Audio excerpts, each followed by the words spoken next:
Hello everyone, welcome to Q labs for you. आज हम बात करने वाले हैं सॉफ्टवेयर टेस्टिंग लाइफ साइकिल के बारे में। STLC, yes, it is very basic question जो कि पूछा जाता है कई बार इंटरव्यूज़ में। Okay, so STLC is a sequence of different activities performed during software testing process. Okay, what are different activities you can see here?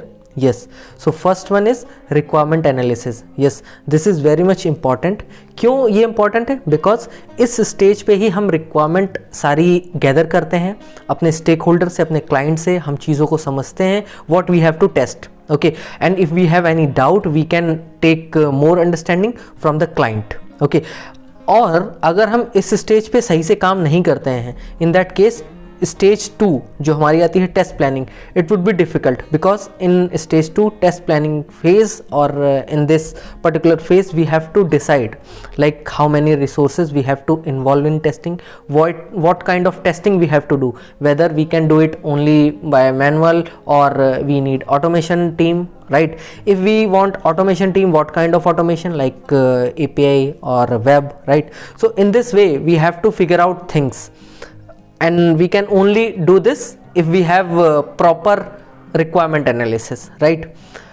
After stage 2 or after phase 2 we have third step, that is test case development. Yes, जब हमारी requirement पूरी clear हो गई, हमारी planning हो गई, after that test case development करते हैं। इस फेज में टेस्टिंग टीम लिस्ट डाउन करती है detail test cases with respect to the requirements. Okay, and उसके बाद उसको एक बार रिव्यू भी कराती, कई बार यहाँ पे पीर रिव्यूज़ भी होते हैं, कई बार यहाँ पे हम रिव्यूज़ अपने स्टेक होल्डर या PO जो हमारे टीम में इन्वॉल्व होते हैं उनसे भी करा लेते हैं।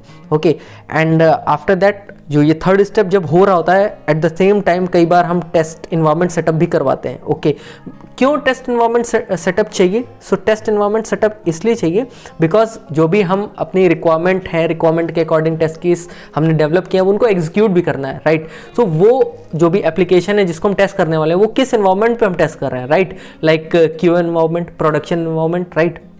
ऐसे डिफरेंट इन्वायरमेंट्स होते हैं, स्टेज डेवलपमेंट। सो हमें इन्वायरमेंट जब क्लियर होगा, हम टेस्टिंग उस पर करेंगे, उसके बाद ही हम इंश्योर करेंगे कि इस एनवायरनमेंट पे हमने टेस्टिंग कर दी है और यहाँ पे हमारी एप्लीकेशन बिहेव कर रही है as per expected behaviour. Okay, so I think step 4 भी क्लियर हो गया होगा।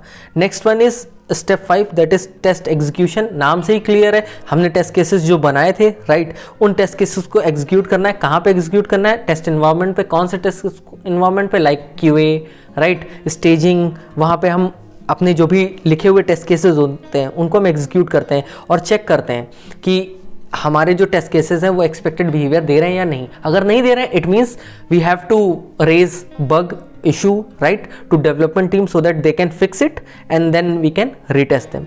सो ये आपने टेस्ट एग्जीक्यूशन में देख लिया।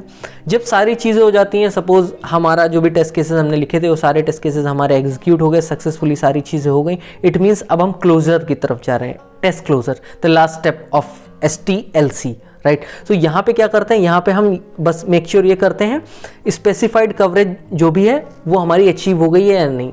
कवरेज का मतलब है जो भी हमने टेस्ट केसेस लिखे थे, राइट? हमने टेस्ट केसेस लिखे, सारी रिक्वायरमेंट के बेसिस पे लिखे, अगर हमारे सारे टेस्ट केसेस कवर हो गए, सारे टेस्ट केसेस पास हो गए, इट मीन्स हमारी जो कवरेज हमने जो डिफाइन की थी वो हमने अचीव कर ली है।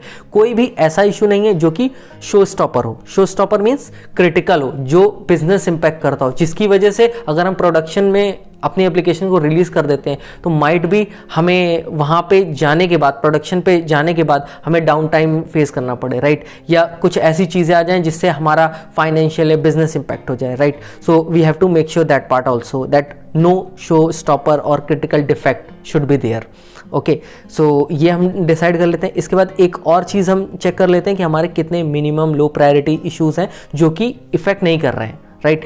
बिकॉज जब भी हम रिलीज़ करते हैं ऐसा नहीं होता है कि हम कंप्लीटली विदाउट बग हम रिलीज़ कर रहे हैं। कई बार हमारे पास ऐसा होता है, टाइम फ्रेम का क्रंच होता है, रिसोर्सेज का क्रंच होता है। At that time we have to decide in this phase, right, in this phase, test closure phase, we have to decide what kind of issues we can pick in next sprint. Okay, so this is also a very important stage in STLC. I hope STLC आपको detail में समझ में आ गया होगा।